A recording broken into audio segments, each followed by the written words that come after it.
Ben, en ce moment, on regarde le décès et les funérailles de Brian Mulroney. Puis là, évidemment, et là, je trouve ça bien parce que tout le Québec, tout le Canada a pris quelques instants pour s'arrêter puis pour réfléchir au passage de M. Mulroney en politique et les grands changements. Moi, je l'ai couvert, M. Mulroney. J'ai fait de la campagne fédérale de 88, entre autres choses, mais en 84, lors de son élection, moi, j'étais à Québec déjà pour Radio Mutuelle, je le disais, couvrant René Lévesque, qui s'était quelque part, qui avait donné sa bénédiction à Brian Mulroney. Ça avait provoqué une crise interne incroyable au Parti québécois, l'éclatement d'une frange du beau risque.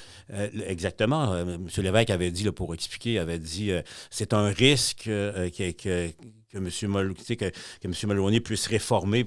Lui étant souverainiste, René Lévesque, c'est un risque à prendre, mais c'est un beau risque que le Canada se réforme en tenant compte des aspirations du Québec. Et puis, bon, ça avait provoqué les démissions de Parizeau, de Lorrain, de Lazure, etc., un schisme au Parti québécois. Moi, j'arrive, là. Je suis arrivé en juillet 84, et le beau risque arrive, je pense qu'il avait dit à l'automne, en septembre. Et là, l'éclatement du PQ. Moi, j'arrive, là. Je suis jeune reporter politique. J'avais été reporter avant, mais en politique, j'arrive. Et là, je couvre ces événements-là qui sont historiques et qui ont amené le retour de Robert Bourassa. Je couvre le retour de Robert Bourassa.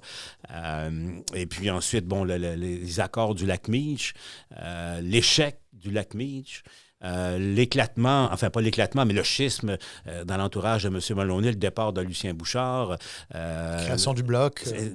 Création du Bloc québécois, l'élection de le départ de M. Bourassa, l'élection de Jacques Parizeau, le référendum qui s'ensuit. Enfin, j'ai été au cœur de tout ça. Fait que je me dis, quand je repense au fond à tout ça, que j'ai été tellement privilégié.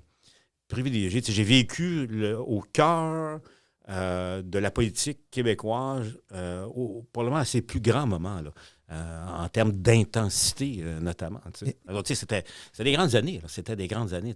M. Charest, qui demeure un des grands tribuns qui est passé en politique québécoise et même canadienne, puis tu avais Lucien Bouchard avant lui, tout ça, fait que, c'était exceptionnel comme période, je suis vraiment, vraiment chanceux, et puis j'ai tous connus, là, évidemment, puis chacun de ces premiers ministres avait son style, tout ça, puis quand tu es journaliste et tout ça, évidemment, tu observes le style de leadership, le plan humain aussi, qui est souvent à la base de tout ça, leur façon de gouverner, mais leur façon d'interagir avec les autres.